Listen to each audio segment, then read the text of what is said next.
Nangyari? Ha?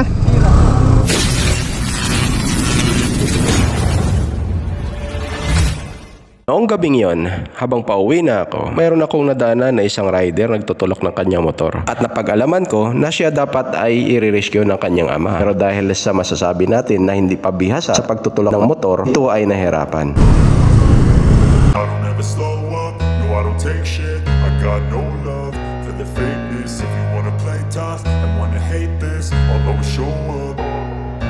I don't ever slow up, no I don't take shit. Boss, nangyari? Ha? Saan mo dadalhin? Sabi, magaling. Hindi naman tulak, yung hirap itulak. Hindi kayang sipain? Ang bigat. Sige, sakyan mo. Try natin.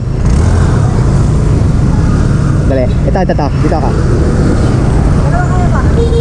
Apa, dalawa kayo? Hindi, kaya. Kaya, pre, kaya. Kaya. Sa likod ko lang. Ayan. Anong sira ba? Anong sira niya? Ha? Ayaw mandar? Gilid. Ayun pang gilid? Magaan naman eh. Ano lang, medyo hindi pa sa siguro kabisado. Kasi mabigat talaga ito tulak si Rox. Kasi malapad yung gulong, di ba? Sunod ka lang, huwag mo na mag-overtake. Dali lang.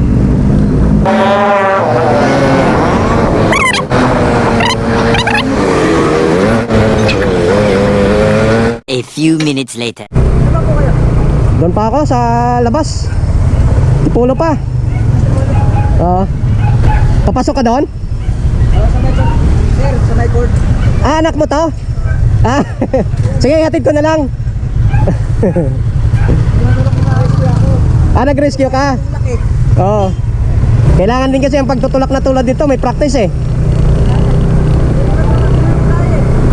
Mabigat talaga to pagka ano. Kasi yung lapad ng gulong nito eh.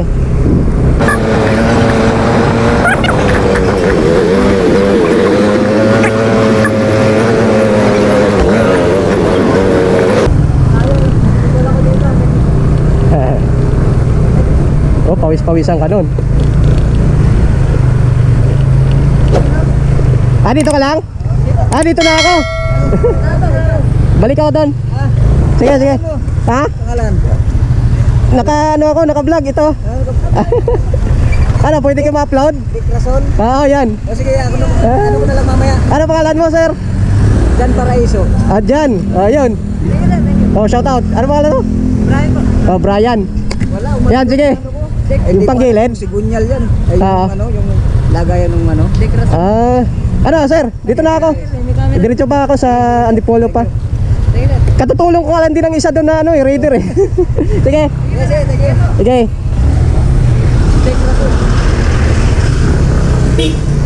Wala na akong sticker eh.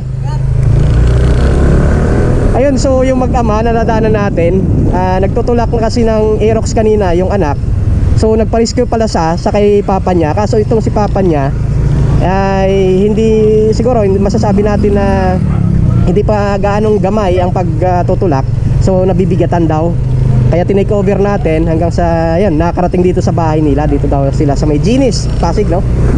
Ayun, pagkatapos natin na natulungan itong isang rider na taga Montalban na naka-Raider 150, may nadaanan man tayong isang Aerox dito sa kaloob-looban ng Pasig. Actually, itong lugar na to, hindi ko talagang way ito, sadyain talaga ito. Bihira ako dumadaan dito kapag yung anak ko na ihahatid ko or susunduin ko. Dito ako dumadaan sa loob ng Pasig. Nagkataon na parang bakit sabi ko kanina, pag galing ng trabaho dun sa Makati, parang sabi ko bakit parang tawag nito, parang type ko na dumaan dito sa loob ng Pasig. Kaya pala, may naghihintay mga kapatid, ano?